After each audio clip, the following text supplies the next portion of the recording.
Hello, my friends, hello, and welcome once again to stately Vaughan Manor. So, it is Tag Tuesday today, and I do have a tag for you. I've seen quite a few people do this tag. This is a tag created by Steve Donoghue, everybody's favorite booktuber, Steve Donoghue. This is the Books and Life tag. This is a tag full of questions that Steve Donoghue would like to ask you if he ever met you. And so, let's get to the questions. Question number 1. On a scale of 1 to 10, 1 being a normal person and 10 being the late Harold Bloom, how much are books and reading a part of your life? Well, of course, I'd like that to be an 11 or 12 on that scale. Unfortunately, I have all kinds of annoying responsibilities in my life. I have to go to work almost every day for hours at a time. And I do have many animals to take care of. I've got 3 dogs, I've got 3 cats, I've got 6 tortoises. And that's a lot of critters to take care of here at the manor. And then I'm in this long-term relationship. It's been going on for 20 years with the lady of the manor. That takes a little bit of time. And yeah, so all kinds of stuff going on in my life. So actually, it's probably more like a 6 or a 7. Most of the time when I'm not reading, I'm thinking about reading, or books, or talking about books here on the BookTube. So yeah, I would say at least a 6 or a 7. Despite all the many other things I have to do, I would still put it up there. And again, I'd like it to be more. If I ever retire, when I'm 90 something and I actually retire, hopefully books will be a bigger part of my life. So, number 2. Where does your personal library stand right now in relation to the rest of your life? Do you have more books now than you ever have? Fewer? How has your library changed? I would say I probably have more books now than I ever have. Not that I have as many books as some of the other booktubers that I see and that I've heard talk about their books in this tag. I've been clearing out one of the back storerooms back there because we're going to be having some construction work soon here at the manor. And I have got this back room back there that was just full of books. And then I realized as I was moving all these books how many books I actually have, and it's a lot. So yeah, I probably have more now than I ever have because I've been living in the manor here for about 20 years, and you can accumulate a lot of books in that amount of time. When I was a younger man moving about, my library was smaller, and I kept it that way because, I was always moving around. But now, I've pretty much settled down for a long time, and, things just accumulate. And I've got books back there that I found that I had forgotten all about. I've just got books all over the place, too. Stacks of books in corners. It's embarrassing. But, what do you do? It's books. Love books. So, yeah, more now than ever. Number 3, take a mental step back and ask yourself, what is the most likely first bookish impression a newcomer would have in your home? Well, most newcomers who have come here don't even notice books. You notice that about some people? Those regular people? They just come into your house and there's a bookcase there and they just look right past it like it's not even there. Strange, but a lot of people just, they might register that you've got a lot of books, but then that's as far as it goes. A bookish person might notice that, hey, the folks in the manor really like to read because there are books all over the damn place. They might notice that I like the classics, If you go into the hallway over there, you might wander past the comic book hallway and say, damn, this guy likes comic books. You might say that. I do have a lot of those. So, yeah, those would be the bookish impressions. But, most people, they just walk in and they just don't even notice. Most people, they just don't care about books. It's bizarre. So, number 4, how often, if ever, Do you clean or reorganize your books? Clean? Clean. I don't know. I've got people for that. I would have to ask the staff what their schedule is on cleaning and dusting and that sort of thing. I see it happen. I don't really pay attention to when it happens. I don't clean myself. I mean, that's crazy. Number 5. On average, how many books do you acquire in a given week? This is a good question. I'm trying not to acquire too many right now, being as the place is going to be soon under construction and space is limited. Even in a massive manor house like mine, space is limited. And I don't, my book collection is large enough. But I do get, like, every once in a while I'll get a big shipment from eBay, and I'll show it to you folks, usually when that happens. I'm probably going to say on average maybe anywhere from 1 to 2, 3 books a week. Because there are weeks that go by where I get nothing, which is fine. Trust me, I've got plenty to read. So yeah, I'm just going to say on average maybe 1 to 3. The lady of the manor might disagree with that. She might claim that more books come here than that. Let's see. Number 6, what song is your current earworm? The earworm that I've got that has invaded my brain has been there for over a year, and that is the Working Man Reads song. If you ever watch Working Man Reads channel, I should link that down below, just in case you're one of the few who has not seen the fantastic Working Man Reads. He's got the Working Man Reads song that comes up in the beginning of his videos. And it's always in my head all the time, always. I've always got Working Man Reads in my head. It's a catchy little tune. So that would be the answer, the Working Man Reads song. No matter how many other songs I listen to try to drive out Working Man Reads is still there in my brain, driving me slowly mad. That's okay. It's a good little song. Okay, number 7. What percentage of your self-control do you retain in a well-stocked bookshop? Do I really need to retain self-control in a bookshop?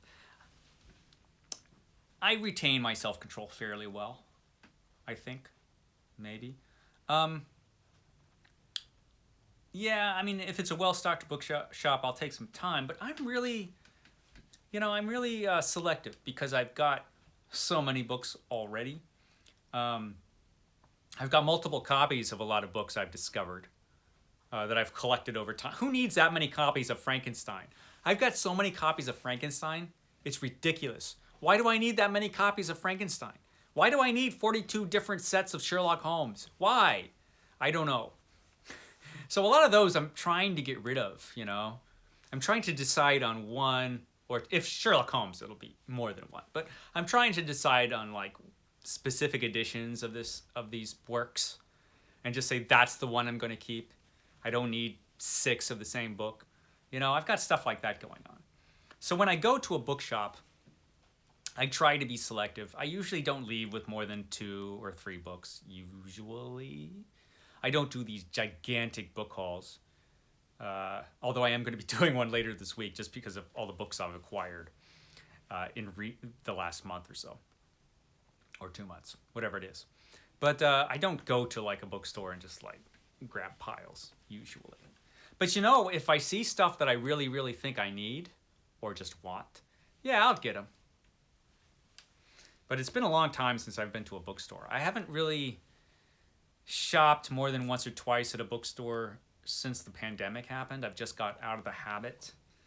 I should get back into the habit because the local bookstores that I like are now up and running, and I should go and support those bookstores. And I will leave my self-control at home the next time I go. Number 8, do you ever feel the need to take a break from books? If so, what form does it take? No. I never feel the need to take a break from books. I never have.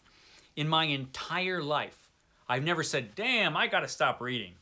I need a break from all this reading. No, I've never been there. Never. Probably because I never have and probably never will read as much as I want. Because there's always other stuff that needs doing, you know? I read every day, but sometimes I only read like a half an hour.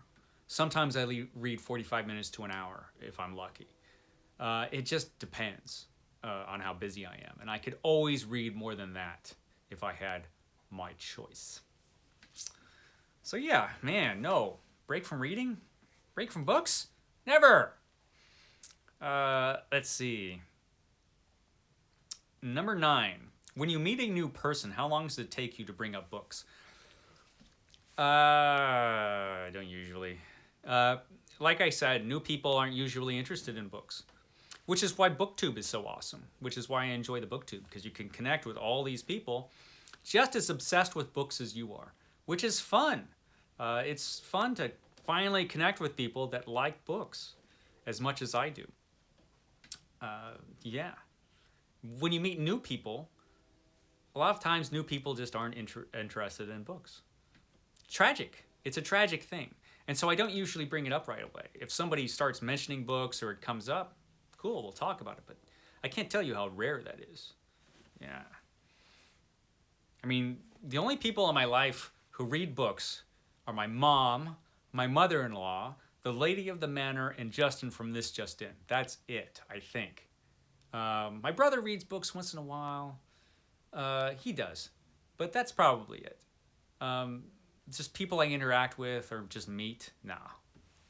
Most often not. It's strange, but true. Okay, number 10. Have you given any thought, made any provisions for your personal library after you croak? I have thought about it, and I know I know what's going to happen is what inevitably happens to big book collections like I have. It'll get broken up, and it'll be sold. The lady of the manor is not interested in all the books that I've got. She'll keep a few, but she doesn't need a house full of books. That's me, you know. I'm the one that just needs tons of books around. So when I croak, it'll all go. And I don't really know anybody that I could leave it to because I don't know any people that are younger than me that are into books. A lot of the people I know that are into books are like my age. And, you know, who knows whether I'll go before them. You never know. So, yeah, I've thought about it. And I think about it because I acquire a lot of used books. Very often they'll have the names of their previous owners. And you just wonder, you know, where has this book been? Has this book been in a large collection? It's weird. You know, that's the thing about possessions that are temporary. You don't really own anything. You know, you're just the steward of these things for a while. You can lose anything. You can lose anything at any time. And eventually you're going to die and these things will just move on without you. You know, possessions are temporary. And that's just the way it is. So yeah, I have no idea really. Well, I have an idea. It's all going to get sold and scattered. I can only hope that wherever the individual books of my library go, they go to somebody who appreciates them. That is a hope, but, you know, I guess I won't be around to care, will I? So that is that. 11. Are you known among your friends and loved ones for your weird and probably unhealthy relationship with books? Yes, especially now that I have this ridiculous BookTube channel where I'm talking about books every damn day. So yeah, I'm the weirdo who really likes books. Yeah, but, you know, I'm in luck in that there are a few people in my life who can understand that, you know. They get it, why I like books. So, I mean, I'm a weirdo. I mean, I'd be a weirdo even without books. But being a weirdo with books, that's kind of cool. I'm fine with that. That's the people that know me, you know. Most people I interact with are just people at work and everything, and they have no idea. They have no idea that I'm really into books. But the people that are actually in my life, loved ones and so much, yeah, they know. They know I'm a weirdo. The weirdo with all the books. That's me. Totally fine with that. Especially now that I'm connecting with so many other weirdos who are weirdo about their books. That's kind of cool. Like I said, BookTube is awesome just for that. So yeah, that was the books and life tag. Wasn't that thrilling and exciting? So that was the tag for today. And because I'm such a book weirdo, I will be back here tomorrow with something else. Actually, tomorrow is my Epic Comic Book Wednesday, which I do along with Steve Donoghue on his channel. And then I've got kind of a book haul coming up on Thursday, I think, where I'm just going to talk about some of the books that I've gotten within the past month or so before my big shutdown of purchasing, because I can't purchase anything more because I've got no room for the time being. And then on Friday, I'm going to be talking about the novel Dune, because I read Dune, and so I got to talk about that, Frank Herbert's Dune. So yeah, thrilling and exciting stuff coming up on my channel, the Weirdo Book Channel. So I will catch you again next time. Thank you, Steve Donoghue, for this tag. Now, Steve Donoghue already tagged literally everybody, so there's no reason for me to tag anybody when he's already tagged everyone. So if you want to do this tag, you've already been tagged, whether you know it or not. So I will catch you next time here at Stately Fawn Manor.